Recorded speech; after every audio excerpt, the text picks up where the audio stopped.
Hi. One second. Leo, hold on. Are we Uh, going to uh, start again? I think uh, we should uh, start over. yeah. So, hey, welcome everyone. Today we are discussing operator misconceptions about depreciation.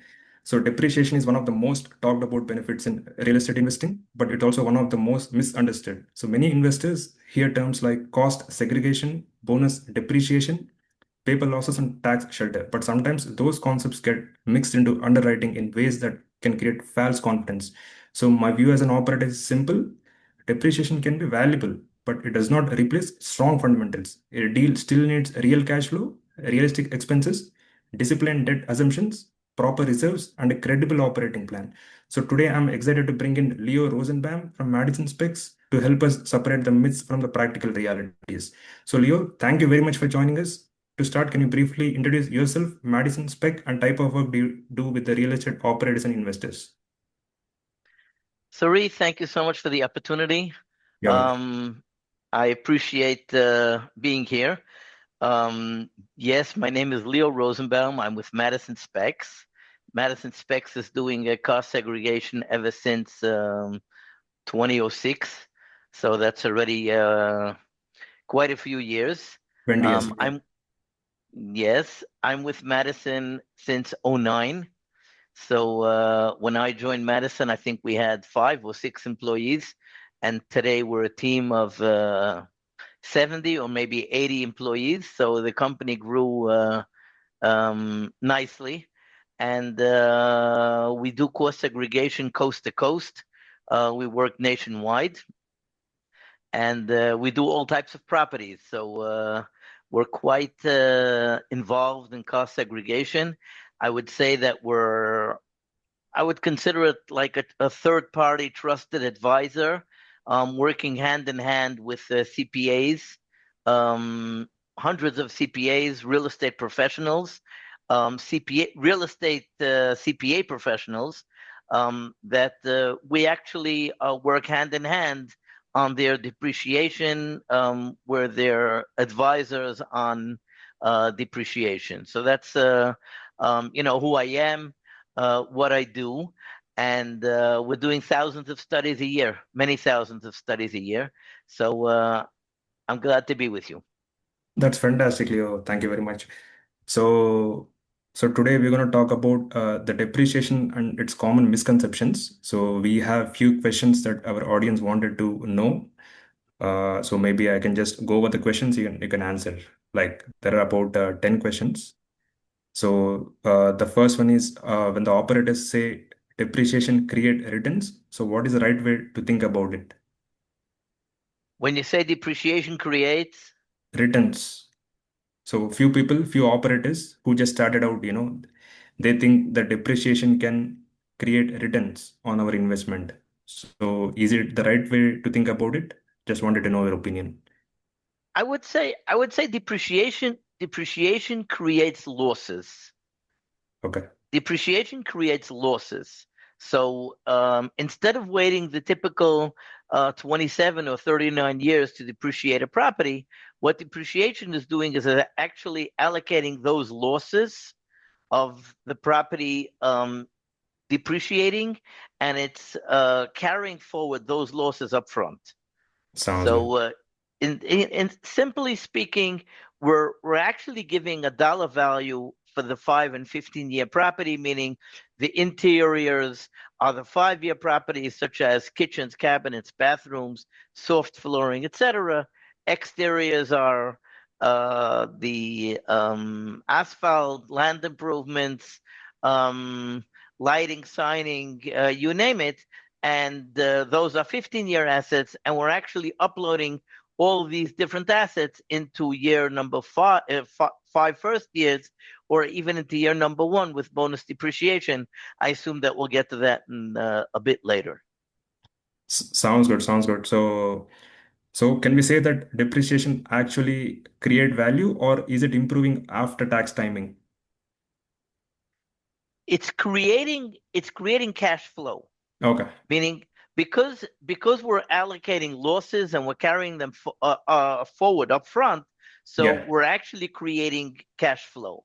So instead of giving the money, the dollars to Uncle Sam, you're keeping it in your pocket.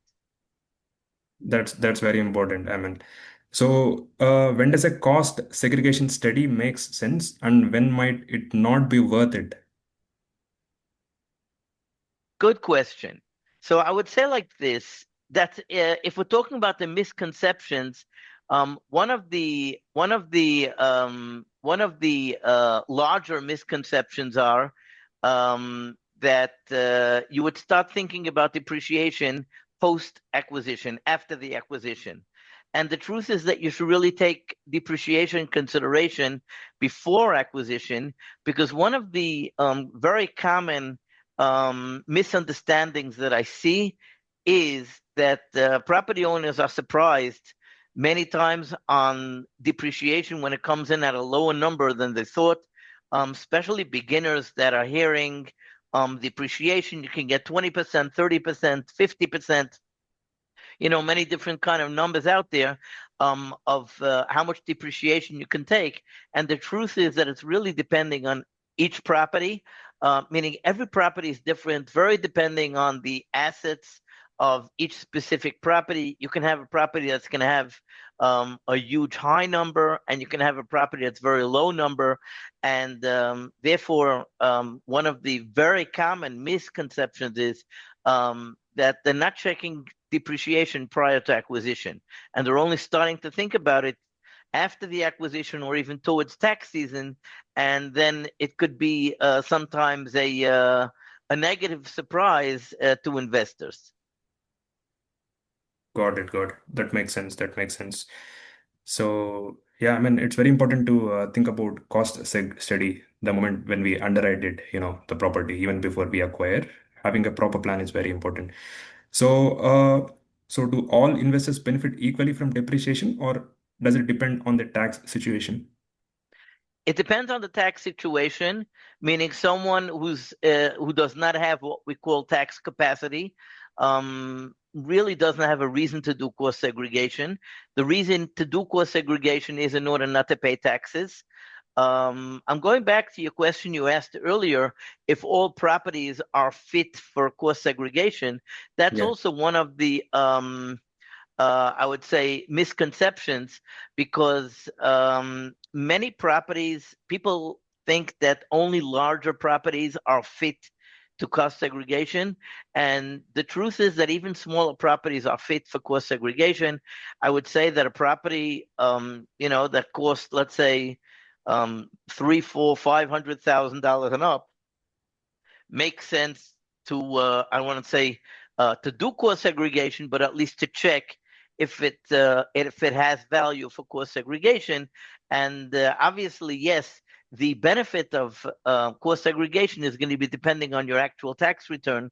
So the more tax capacity you have, the more depreciation could be useful. sounds good. Sounds good. So, can depreciation ever save a weak deal, do you think? What do you mean to save a big deal? A deal that is not strong, I mean, that does not have fundamentals, uh, maybe mispriced, risk I'll not assessed properly. I'll tell you, I don't want to say yes because the answer is really no. But meaning a real estate deal should be structured on the NOI, Okay, and depreciation should not be the figure that's creating the NOI. However, um, I do have clients that are actually buying depreciation, meaning, it's maybe the incorrect way to say it, but there are clients that sometimes are focused on a certain property, even though the property specifically is not maybe the best property, but it's giving a higher depreciation, and that would be a plus in the acquisition, specifically focused on this property versus another property, because this property is bringing a better depreciation. sounds good. So we just have 5 minutes. Just wanted to ask your last question. So, what are the red flags when a sponsor is overselling tax benefits in an investor presentation? Are there any red flags when a GP sponsor, in the investor pitch deck? when he's overselling the tax benefits? Like, does any LPs look for any red flags when Well, it I but mean, depreciation could be a red flag if he's giving, if as part of his pitch is that he has 30-40% of depreciation, and chances are that he only has 15% of depreciation.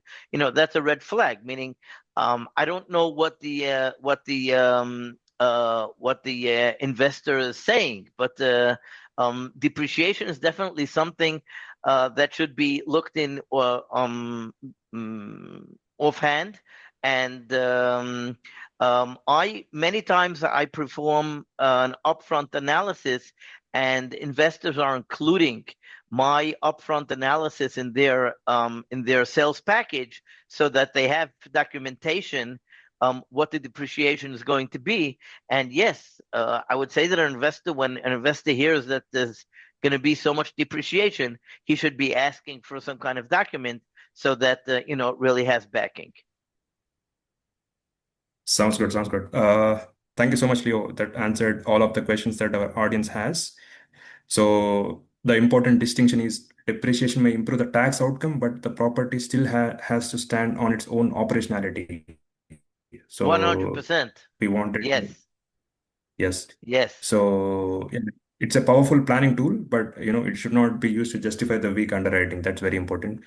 So for the operators and investors, the discipline order is first understand the property, the cash flow, debt, reserves, capex, and exit assumptions. Then evaluate the tax strategy with right professionals like Leo. So thank you, Leo. Thanks for joining us and sharing your expertise. And then we'll have a few other webinar sessions in the upcoming weeks. Maybe we might discuss some real world case studies, risk, audit exposure, and defensibility. So when a study makes sense and when it doesn't, and then uh, demystifying the engineering driven cost segregation, what that process actually means, and maybe value add renovation angle. So we'll just keep you posted about our upcoming webinar. But otherwise, I think we are good. So, Leo, you want to say Sure. anything to the audience? Just want to take away. Yes, again, I appreciate the opportunity. And before you're buying properties, reach out to get an upfront analysis, so that you know exactly what you're getting into from a depreciation perspective. Thank you, Leo. Thank you. Absolutely. It's really informative. So maybe if there are any additional questions, we'll make sure that we send it to you, and then we can just Sure, sure. I'll be more than take it glad. from there. Thank you Thank you very so much. much. We'll be in touch. Thanks.